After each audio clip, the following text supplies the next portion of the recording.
नमस्कार मित्रों, मैं सौरभ श्री रुद्र यूट्यूब चैनल में स्वागत करता हूं। सबसे सरल और सबसे आसान तरीका में आपको सुर्खियों को, देश विदेश की सुर्खियों को समझाने के लिए आपको ले चलते हैं। आज के सबसे बड़ी सुर्खी अपने देश के बारे में, जो चुनाव आयोग द्वारा 2000 लोकसभा 2024 का डेट निर्धारित कर दिया गया। कितने चरण में चुनाव होगा, कैसे होगा, इसके बारे में आपको विस्तृत बताएंगे।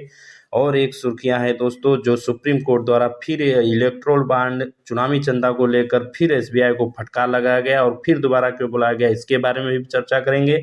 और वह हमारे देश की वह 5 कौन से सबसे बड़ी कंपनियां हैं जो सबसे अधिक किस पार्टी को कितना चंदा दिया, उसके बारे में भी आपको आसान तरीका से बताऊंगा। यदि आपको मेरी बातें अच्छी लग रही है दोस्तों, तो लाइक, कमेंट और सब्सक्राइब करें और चैनल में आप वीडियो में हमारे साथ बने रहिए।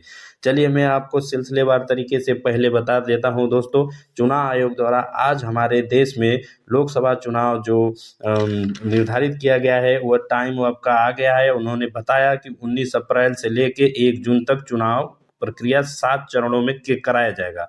पहले 19 अप्रैल को 102 सीटों में चुनाव होगी और 26 को 89 और 7 मई को 94 और 13 मई को चुनाव जो होगी 96 सीटों पर होगी और 20 मई को लेकर 49 सीटों पर होगी, 25 मई को लेकर 57 सीटों में होगी और 1 जून को लेकर 57 सीटों पर चुनाव का संपन्न कराया जाएगा।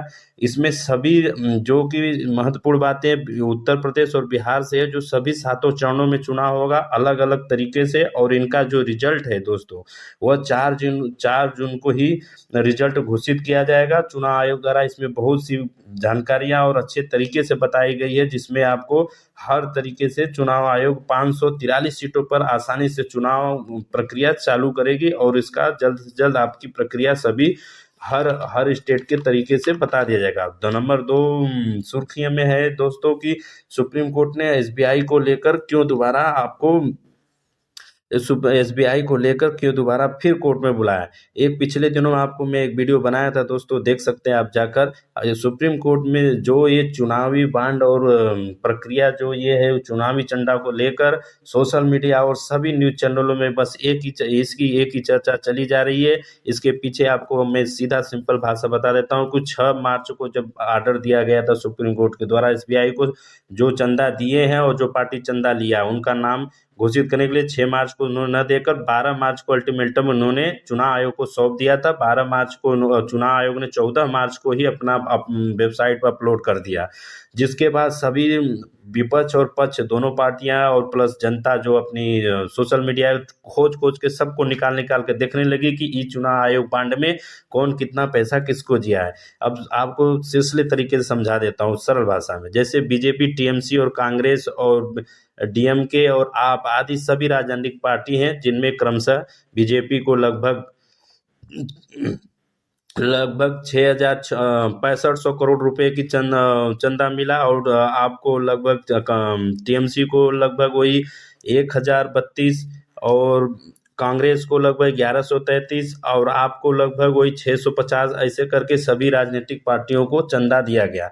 ये तो बात बेसिक हो गई पहले की दोस्तों। अब इसमें आपको मैं बता रहा हूँ कि ये इलेक्ट्रोल बॉन्ड को लेकर अब ये चर्चा हो रही। उस दिन आपको सुप्रीम कोर्ट ने एक आदेश दिया था कि आप इन्होंने 12 मार्च को जब एसबीआई ने और उसको सुप्रीम चुनाव आयोग को सौंप दिया, तो उसमें एक बात यह कही थी कि अगर इन दोनों डाटाओं को मैं दे रहा हूं, लेकिन इन दोनों को डाटाओं को मैच करा के हम अभी देने में सक्षम नहीं, हमको कुछ टाइम चाहिए तब देंगे। तो सुप्रीम कोर्ट बोला नहीं, आप दोनों डाटा ही दे दीजिए। जब दोनों डाटा दे दिया गया है तो उसमें लगभग 337 पन्नों का तो वो था जिसने खरीदा था, और जिसने वो पार्टी पैसा भुनाया था या इन कैश कराया था वो 426 पेज था। तो अब ये पेज मिल गया था, आपस में दुनिया अपने आप कंटेक्ट मिलाना शुरू किया कि ये इसको इस पार्टी को दिया होगा, ये बंदा इस पार्टी को दिया होगा, बस एक अंदाज ही मिला रहे हैं, जबकि इसका कोई सच्चाई नहीं है। इसी के बीच में सोशल मीडिया पर एक पाकिस्तानी ने बीजेपी को चंदा दिया, ऐसा करके हैशटैग ट्रेंड होने लगा, जिसमें सभी पार्टियां जाके आरोप लगाने लगी और कुछ ब्लॉगर भी और कुछ जो ट्विटर अकाउंट पर है वो भी शेयर करने लगे। जबकि इसकी सच्चाई मैं बताता हूँ। एक पाकिस्तानी कंपनी इन्होंने बताया था कि हब पावर लिमिटेड कंपनी है जो बीजेपी को 2019 में चंदा दिया। ऐसा कुछ नहीं है, ये सब अफवाहें उड़ाए जा रहे हैं दोस्तों।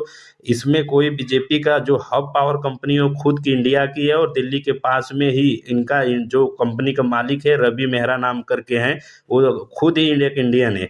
और इसकी सफाई को देने के लिए स्वयं सोचिए कि पाकिस्तान के जो हब पावर लिमिटेड कंपनी वाला, वो बोला नहीं नहीं मैं चंदा नहीं दिया, मैं ऐसी कोई अपनी सोशल मीडिया अकाउंट पर उन्होंने शेयर भी किया।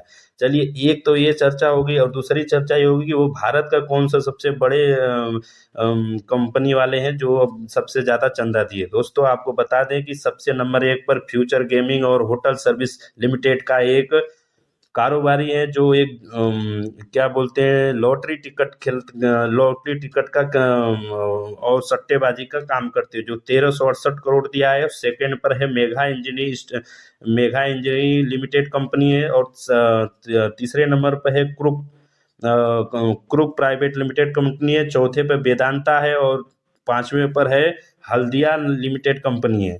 इन पांचों का सबसे ज्यादा चर्चा इसलिए हो रही है दोस्तों कि ये 5 कंपनी ही किसी न किसी विवाद में फंसी है। जैसे पहली कंपनी आपको बताया था कि फ्यूचर गेमिंग और होटल सर्विस, इसका क्या है बेस, इसको मैं आपको इसका नाम है सैंटियो मार्टिन के नाम से, यह मालिक इसका है, जो एक लॉटरी किंग के नाम से बहुत मशहूर है। ये दक्षिण भारत में कर्नाटक, केरला और उस साइड में बहुत ज़्यादा ये अपने सिक्किम लॉटरी के नाम से लॉटरी खिलाया करता है।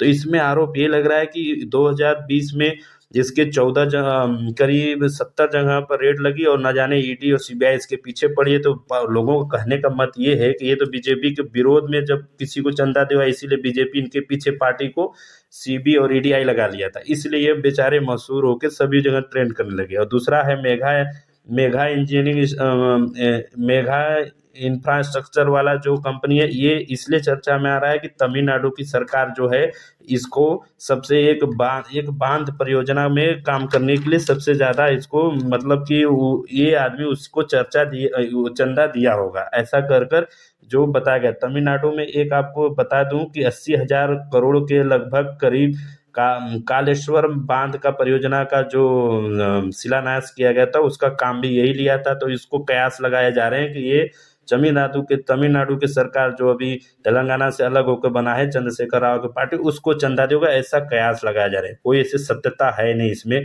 वहीं बात कर लेते हैं वेदांता का। तो वेदांता का आपको पता है कि एक ताइवान की कंपनी हमारी थी, जो सेमी कंडक्टर नाम की सिम कंपनी खड़ा कर रही थी, उसमें वेदांता का एक साथ सहयोग था, बाद में डील टूट गई।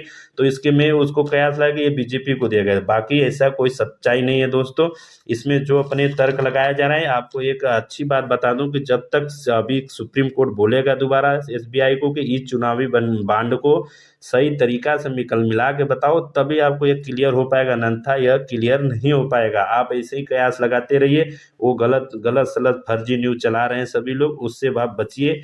और जब तक ये एसबीआई क्लियर ना बताएगा तब तक पता नहीं लगेगा। दोस्तों ये जानकारी अगर आपको अच्छी लगी हो, प्लीज़ लाइक कमेंट सब्सक्राइब जरूर।